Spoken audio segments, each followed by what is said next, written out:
네, 평론가 조우석입니다. 신문 방송에 나오지 않지만 요즘 속으로 끓고 있는 대형 이슈가 하나 있습니다. 정말 엄청난 이슈입니다. 놀랍게도 김영삼 정부 시절에 국방부 장관과 안기부장을 지냈던 국가안전기획부장을 지냈던 권영애 전 부장, 올해 나이가 87세인데 이분이 5.18 폭탄 발언을 했습니다. 권영애 전 장관의 얼굴을 지금 보고 계십니다. 당시 북한이 광주 5.18 사태에 개입했다는 걸 보여주는 핵심 자료를 권영애 전 안기부장이 재임했던 시기인 1990년대 말에 안기부 차원의 비밀 공작을 통해서 확인했다. 그렇게 신문의 일간지에 밝힌 것입니다. 자, 그러면 권영애 전 안기부장이 확인했다는 핵심 자료는 뭐냐? 그건 구체적으로 당시 광주에서 작전 중에 사망했던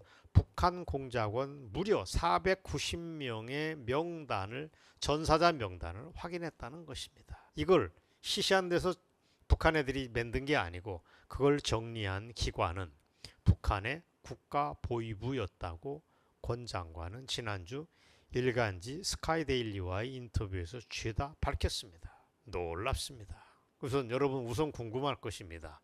자, 권영애 전 부장이 어떻게 그런 확인 작업을 진행했을까부터 궁금하실 겁니다. 그거는 북한 교과서 등에 5.18 관련 영웅담이 줄줄이 나오는 걸 보고 이게 뭐냐 싶어서 자기가 대한민국 최고 정보당국의 수장이니까 이걸 확인해 볼 필요성을 느꼈기 때문이다라고 밝혔습니다.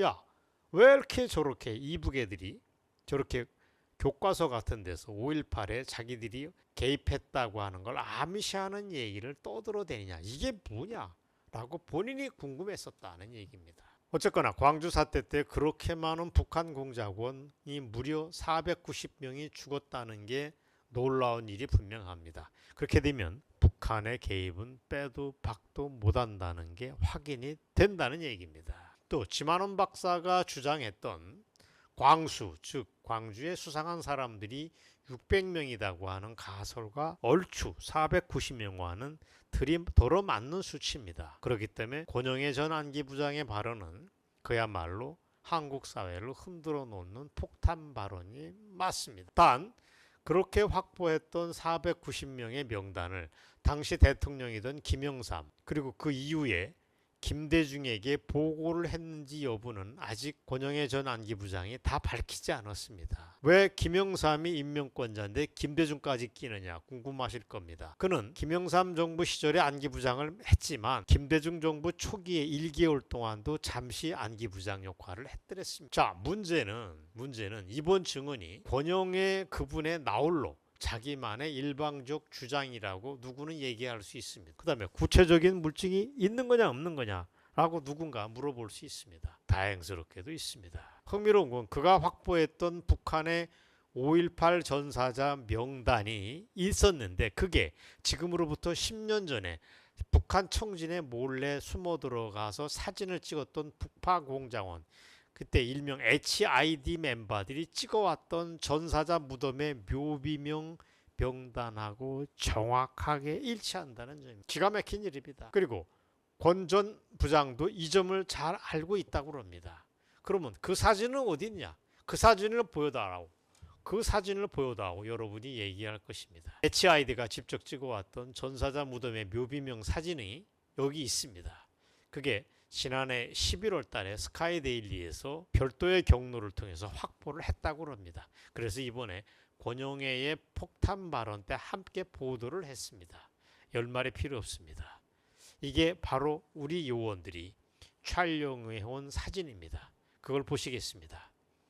비석이 있는 위치는 함경북도 청진이라고 합니다. 그 앞면에 뭐라고 써 있습니까?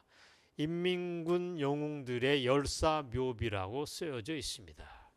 누가 봐도 우리식 글씨 타입이 아닙니다. 이북애들 거라는 게 한눈에 들어옵니다.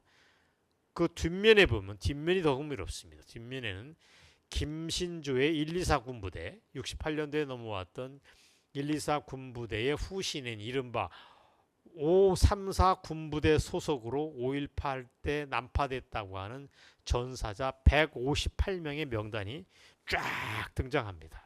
기가 막힙니다. 빼도 박도 못합니다.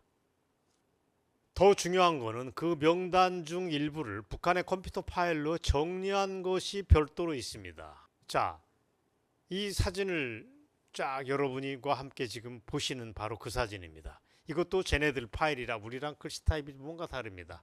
명단 앞부분 16명만 우선 정리한 첫 장부터 보시면 되는데 대부분 출생지가 함경부터 청진입니다. 그리고 대부분이 놀랍게도 대부분 장교들입니다. 하사관도 극히 일부고 대부분이 대위, 중위, 소위고 중자, 상자 같은 고급 장교도 껴 있습니다. 그리고 저들이 전사한 날짜가 일치를 합니다.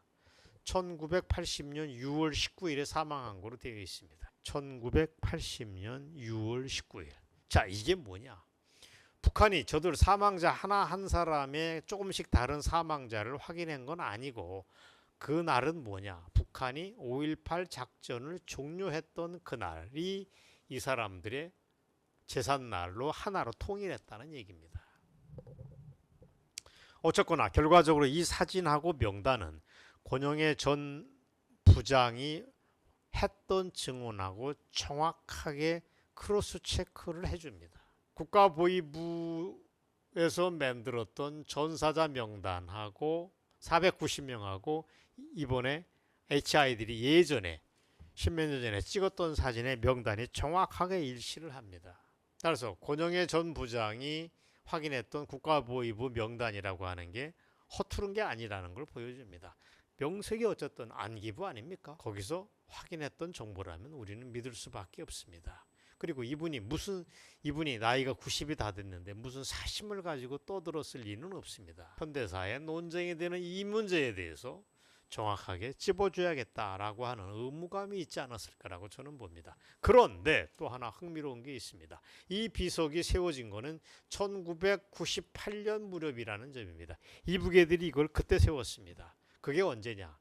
1997년 말 선거에서 김대중이가 대통령에 당선된 직후입니다. 자, 남한에서 김대중이가 대통령에 당선이 되자 북한 애들은 자기들이 5.18 개입을 드러내도 되겠지라고 판단을 했을 것입니다. 그래서 묘역을 새로 당장하고 떡하니 5.18 얘기는 빼고 비석을 떡하니 세웠던 것입니다. 여러분 이해하시겠죠? 더 큰 문제는 10년이 지나서 문제의 비석을 지금 쟤네들이 다시 파묻었습니다.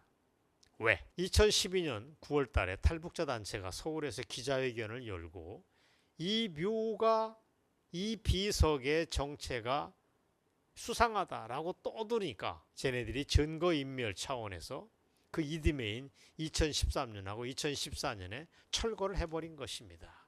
그리고선 6.25 전쟁 기념물, 쟤네들 예의 따지면 조국 해방 전쟁 기념물로 위장을 해놓고 지금은 버티고 있다고 합니다. 어쨌거나 권영애 전 부장의 증언으로 현대사의 블랙박스 하나가 툭 하고 떠올랐다고 보시면 됩니다. 앞으로 통일이 되면 북한의 파일들이 더 드러날 것이고 쟤네들의 캐비넷에 있는 비밀 장부들, 비밀 문서들이 속속 햇볕을 볼 것입니다.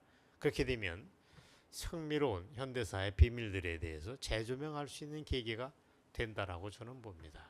자, 중요한 거는 이번에 밝혀진 함경북도 청진의 비석에만 158명의 명단이 있습니다. 그러면 이게 전부 다가 아니고 490명이라고 하는데 나머지는 어떻게 되냐?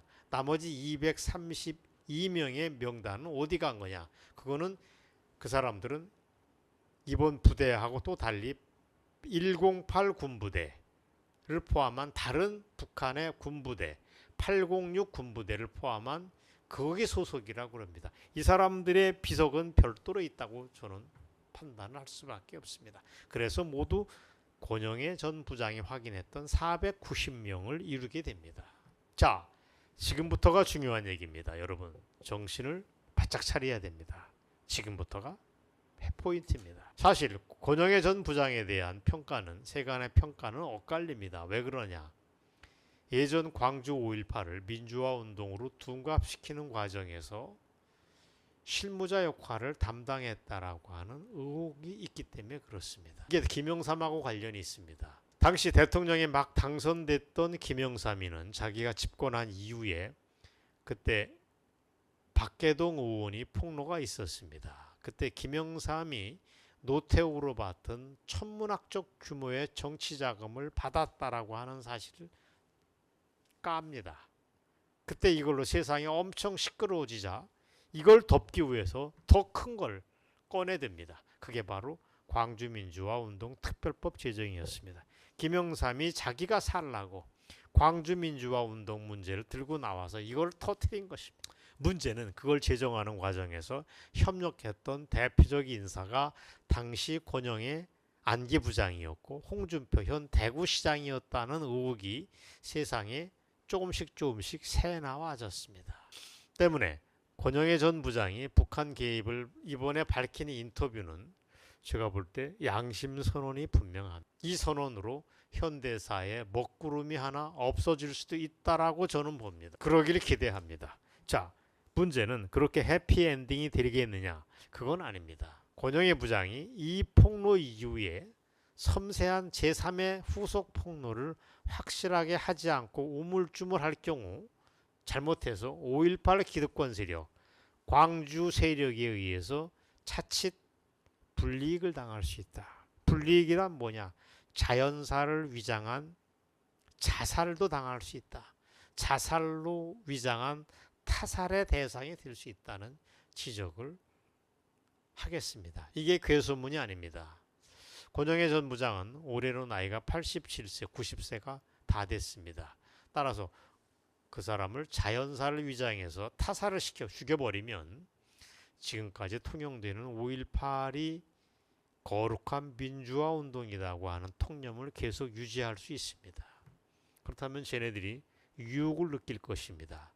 권영애만 제거하면 상황은 깔끔하게 정리된다. 그래서 지금이 중요합니다. 2023년 7월 현 상황은 저는 아슬아슬하다고 봅니다. 정말 이번에 양심선언을 계기로 해서 5.18 거짓말이 다 밝혀질 수도 있겠고 그걸 헌법 5.18 정신이라고 하는 걸 헌법 전문에 집어넣겠다라고 하는 시비도 종결될 수가 있습니다.